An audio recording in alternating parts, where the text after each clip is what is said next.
Now, with this kind of situation that we're at, normally po, as we observe, when the typhoon comes at nandito na siya, normally, ano ba yung nagiging initial reaction ng mga tao pagka totally may bahana or totally they felt na they were unsafe sa kanilang mga sitwasyon sa bahay? Ano po ba yung normal nagiging reaction natin? Ang ang obserbasyon ko yung nandiyan pa ako sa Fairview, nag-rescue na kami during yung baha na talaga.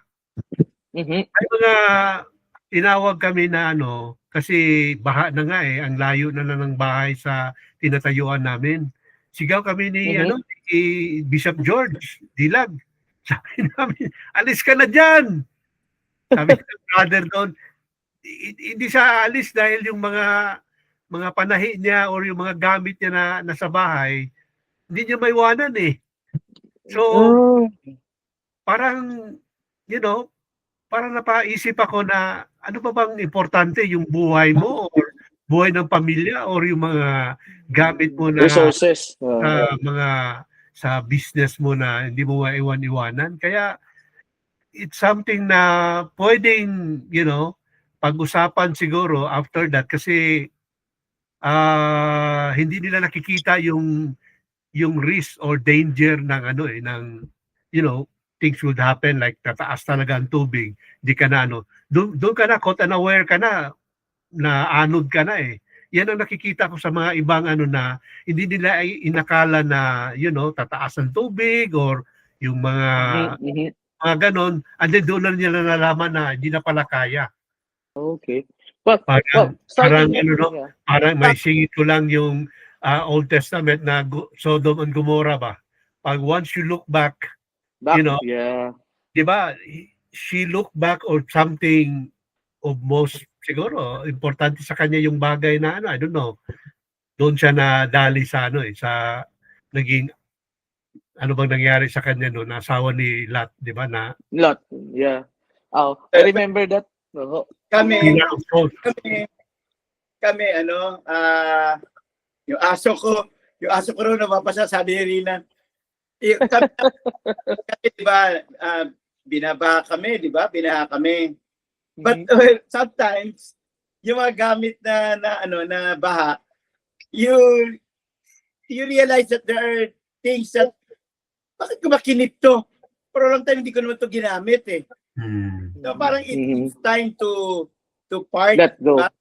It's time to parang Sort out. na tapon na yung dapat itapon, out na parang you acquire mga things na you enjoy naman using, no? Pero let me mention yung Nile River, di ba? Sa history, yung Nile River, grabe, binabaha talaga yan di ba? Binabaha yan sa history. Tapos talagang merong mga kagayang preparation din natin siguro in the ancient Egypt. Pero each time after the flood, nagiging fertile yung soil around. Kasi nga, siguro nagbibigay ng mga nutrients yung mga dala ng river, no? Nagkakaroon ng progress after, nagkakaroon ng fertile. So, sana ganun rin nangyayari sa amin dito. First, nakadalawang baha na kami. Yung Ondoy, 80% of our properties talaga, belongings, sila yon. Ito namang Ulysses, mga clothings namin yung kasi yung mga furniture namin inside sa house, medyo, designed na for water, water immersion Medyo okay na sila Okay. Yeah. Well, through the lack of interest of time, as we continue to discuss this thing po, na-mention ni President Brother Kim na there's always things that we will learn sa mga aftermath or scenario sa situation ng buhay natin. Katulad ng example sa Nile River. Now, if there's something that we will learn or we could learn sa mga sitwasyon po ng bagyo, pagtayo after ng bagyo, ano po kaya yung pinaka-importanting lesson na pwede nating matutunan? Is it really enough for us to prepare? Prepare physically, temporally, or even spiritually, which is actually, I believe, as member of the church, kailangan din yan, no? At pagkatapos ng bagyo, ano ba yung mga importanteng bagay na dapat nating, alam mo yun, ipagpatuloy sa buhay, apektado ka man o hindi ng bagyo, na dapat nating ma-apply sa personal nating mga buhay po. Mahirap Siguro, po bang mag-move on? Mahirap po bang mag-move on? like any, what do you call it, event na mangyayari sa ano, meron dapat parang resolution or parang reflection ba? Para yung tama nga yun, para may growth and learning along the way, no? Kasi pag ang Nile River ay binabaha na talaga, why would you, stick to some areas na katulad ng ibang nasa atin sa Cebu? Tiningnan ko yung isang ano sa Facebook na dito yung river, ang katabi niya talaga ay mga housing. Yeah. Kaya it's very, tawag nito, alarming to know na these things are allowed by the government. Siguro, sinabi natin, wala pa naman nangyayari. Pero in my experience as a professional architect, meron tayong mga tinatawag na 50-year record or 100-year record na mga flooding or anything na that is recorded in the history, so that people would learn, the future people would learn from, experience from the past, para hindi na ito lalagyan ng mga paglalagyan ng mga bahay, kasi otherwise meron silang measure na pwedeng gagawin, like meron silang automatic na inflatable na bangka or whatever things, kasi expected naman talaga when you fight with nature, wala tayong laban. Sometimes we just allow nature to flow under our houses. So, sinasabi nga namin, iangat natin yung bahay natin and let the water just flow under our houses. Pero kung hindi yan, dahil nga sa kahirapan, yun ang malaking question dyan, anong pwedeng gawin? Magawin. Magawa. Alam mo yung nabanggit niya yung na-experience ko sa Cagayan de Oro, grabing bagyo. Tapos we had to go back to, we came from Ozamis, we had to go back to Cagayan de Oro. Tapos nag-convoy kami, 3 kami sasakyan. Nakita ko talaga yung mga boulders, ang lalaki talaga, nagro-roll, biglang lumalabas galing sa bundok.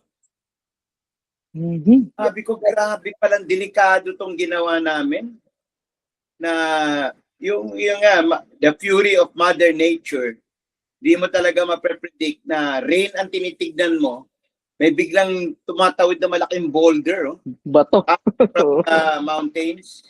So ang inaano namin yung rain. So we can read. Pero I saw a interview of a parang news journalist sa podcast niya. Ang in-interview niya scientist, Filipino scientist. Ito sabi niya, when I see government officials being interviewed or mayor, sasabihin lagi na this is the strongest so far. Sabi niya, malakas yung experience namin.